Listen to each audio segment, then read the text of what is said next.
Eden Hazard est enfin de retour du côté du Real Madrid avec une belle prestation qui va donner beaucoup de bons espoirs aux supporters madrilènes. Il a ouvert son compteur en même temps que sa saison en Liga contre Huesca après une longue période de blessure qui le hantait depuis des mois. Ce but de lui apporter de la confiance et de la sérénité dont il a besoin pour revenir à son top niveau et aider bien sûr le Real Madrid à atteindre tous ses objectifs. On l'a clairement vu durant le match contre Huesca, Eden Hazard est bien plus à l'aise en jouant dans l'axe plutôt qu'à gauche. Sur son but, il a réalisé un appel plein axe sur la passe de Valverde, ainsi qu'un contrôle orienté pour effacer le défenseur, avant d'enchaîner avec une frappe sèche imparable à 25 mètres, avec bien sûr tout le champ de tir ouvert devant lui. On peut donc se demander pourquoi pas constater que Zidane devrait instaurer un 4-2-3-1 et non un 4-3-3 habituel, s'il souhaite favoriser l'intégration et l'utilisation de Eden Hazard dans son collectif. Nous pouvons aussi penser pourquoi pas au fameux 4-4-2 en losange que Zidane a beaucoup affectionné depuis son premier mandat au Real Madrid entre 2016 et 2018, en donnant l'ancien poste de Isco derrière les attaquants à Eden Hazard. Le gros problème du 4-3-3, c'est qu'il va exiler Hazard sur la gauche, qui comme vous l'avez tous vu ces derniers temps, n'a pas encore retrouvé toute sa vitesse de percussion et ses sensations, ce qui va donc le pousser à repiquer dans l'axe de manière automatique.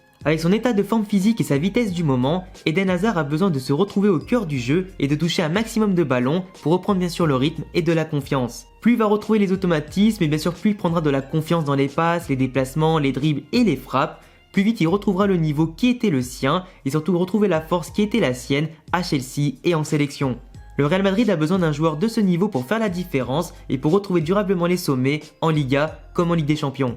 Son entente technique avec Benzema et Asensio offre un véritable trio offensif technique, rapide et à l'aise dans la construction, apportant de la fluidité au jeu et du talent à la création pour déstabiliser tous les blocs défensifs. Si Hazard joue en 10 dans un 4-2-3-1 avec à gauche pourquoi pas Vinicius, avec à droite Asensio, Benzema en pointe, cela peut faire beaucoup de dégâts en termes de construction et de vitesse. Casemiro et Kroos bien évidemment en 6 pour assurer l'équilibre, avec un Modric ou un Valverde pouvant rentrer en cours de match en changeant de tactique. On pourrait aussi pourquoi pas retrouver un 4-4-2 en losange comme je l'ai dit précédemment, qui offrirait une attaque Benzema-Vinicius ou Benzema-Jovic ou Benzema-Rodrigo ou Asensio, peu importe, avec un Hazard positionné en soutien du duo en numéro 10, devant un trio composé de Kroos, Modric, Casemiro ou Valverde, qui peut aussi prendre une place de titulaire quand il le veut. Donc forcément que l'on joue en 4-2-3-1 ou en 4-4-2, ça offre une diversité tactique encore plus intéressante qu'en 4-3-3, avec des joueurs comme je le répète comme Asensio et Rodrigo ou Valverde, qui peuvent apporter énormément d'atouts dans de telles compositions. En tout cas, toutes les choses sont possibles pour Zizou, qui a toutes les cartes en main avec la disponibilité de tous ses joueurs du milieu et offensif